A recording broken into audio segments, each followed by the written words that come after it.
දැන් ලෝකෙට උදව් කරනකොට ඒක දරා ගන්න බරු දැන් කෑ ගන්නවා. මෙන්න රට පාවා දෙනවා. අපි කිව්ව එක බොරුවක් පුළුවන් නම් කියන්න. අපි එනකොට භාණ්ඩාගාරේ සංචිත ඩොලර් මිලියන 20ක් නැතුව තිබුණා. දැන් අම්මා පාල්ලා තියෙනවා ඩොලර් මිලියන 6190. අප්පුඩිය නම් සැරමදි වගේ. ඒකේ ආහාරවලට සෞඛ්‍යයට අධ්‍යාපනයට බදු ගහන්නේ. හැබැයි අපේ රටේ මොකදලා තියෙන්නේ? බෙහෙතට හේතට පරීක්ෂණයට ආහාර ටිකට දරුවගේ ඇක්සස් පොතට දරුවගේ අමතර කිවීම් පොතට දරුවගේ කවකොටු පෙට්ටියට බදු ගහනවා. ජාතික ජන බලවේගයන්ට පළවෙනි අයවැය ලේඛනෙම්ම බද්ද අයින් කරනවා. මේ දේශපාලන වේදිකාවනේ මේ කියන්නේ. අපි ප්‍රතිපත්ති ප්‍රකාශනයක කිසිම තැනක පළවෙනි අයවෙන් කියලා නෑ මම කියන්නේ. මේක තේරුම් ගන්නකෝ ප්‍රශ්නයක් ඉදිරියට. ඔව්. ඒ කියන්නේ ප්‍රතිපත්ති ප්‍රකාශනයේ තියනවා දේශපාලන වේදිකාව බොරු කියනවා. නෑ නෑ බොරු නෙමෙයි මෙහිමයි.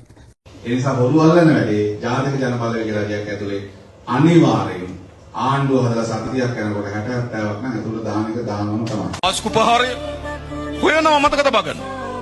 අවුවත් කලබල වෙන්න එපා. හෙට අනිද්දා වෙනකොට ඔබට හොඳ ප්‍රවෘත්තියක් දෙකක් ඊයේගෙන අද කියලා යනවා. අපෙන් හොරකම් කරපු සල්ලි දැන් තියෙනවා උගණ්ඩාවේ. අපිට ඒව ගන්න ඕනේ නැද්ද? ඒවා අපි ගන්න ඕනේ.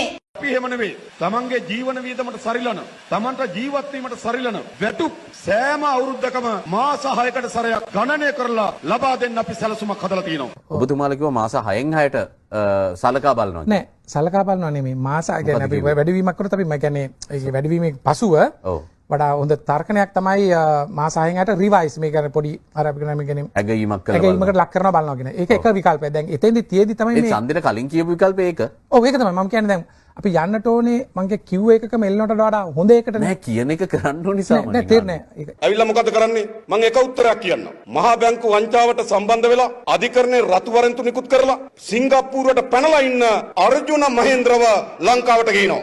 අන්න කරන ප්‍රධාන වැඩක් තමයි අර්ජුන මහේන්ද්‍ර ගේනවා උසාවිය කට උත්තර ගන්නවා ඊළඟ ඔයත් ගේනවා. මේක වැඩි කියන්නේ නැතුව කරන්න හිතන් හිටියේ හොඳේ. අහපුවම නොකිය බෑනේ.